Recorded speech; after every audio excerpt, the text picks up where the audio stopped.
सिंधी आखाणी सुहिणी यादि जंहिंजो भाग छवियो।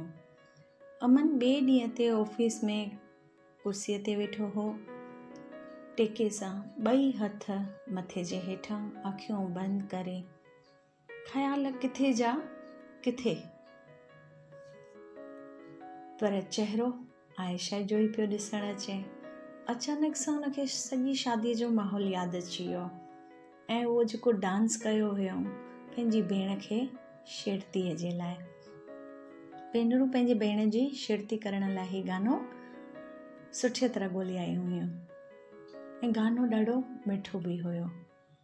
अमन उन गाने खे गुनगुनाईंदे गुनगुनाईंदे उन जे चपनि ते हल्की सी मुश्क पई अचे।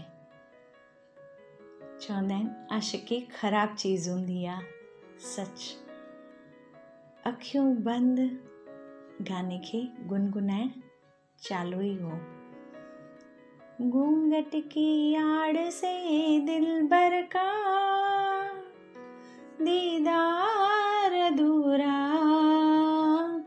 रहता है,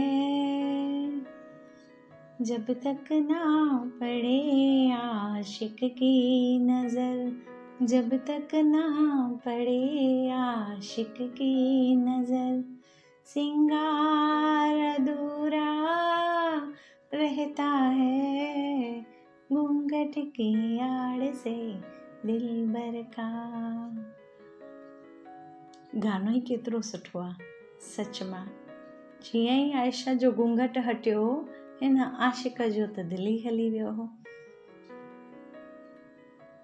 दिल जे बारे में छा चइजे। केतिरो बि अमन सम्झाए पंहिंजे दिल खे, कंहिंजी अमानत आहे, मूंखे न वीचारणु घुरिजे, पर हर बार उन जो ई चहिरो नज़र अचे। दरवाजे ते आवाज़ आई, नॉक नॉक जी। अचानक सां अखियूं खुलियूं। अमन जवाबु ॾिनो। अंदर उन जो सेक्रेटरी आयो। सर, फाइल कंप्लीट हो गई है तो मैं लिखे जाऊं? अमन कंध लोडाए हा चयो, पर फाइल जे बदिरां पंहिंजी पेन ॾियण लॻो। साम्हूं शॉक में लगी वियो उनखे। सर, आपको फाइल देनी है। अचानक सां पंहिंजे हथ ॾे अखियूं हेठि करे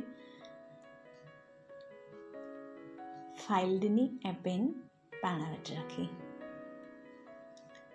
उन जो ॿाहिरि वञणु ऐं ॿई हथ मुंहं खे ढके करे अखियुनि खे मसाज ॾिनी।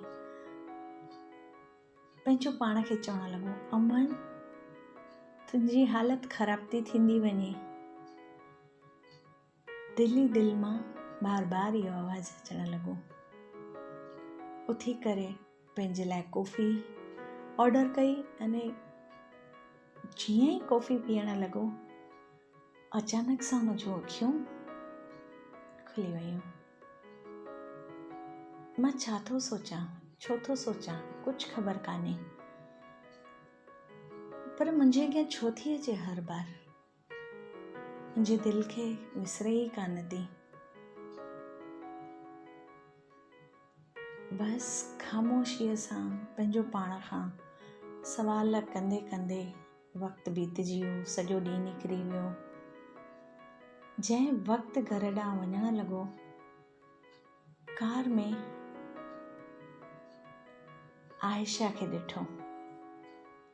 पंहिंजी अखियुनि खे मिटे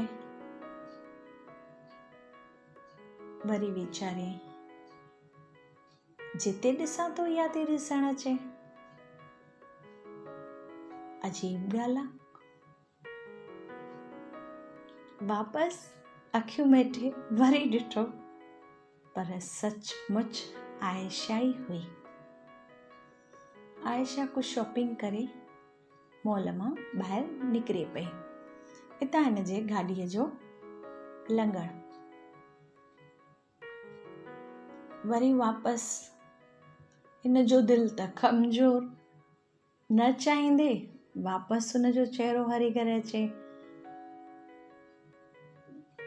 अमन जो घर पहुचणु, दरवाजे ते बेल वॼाइण, सिधो चयो, मम्मी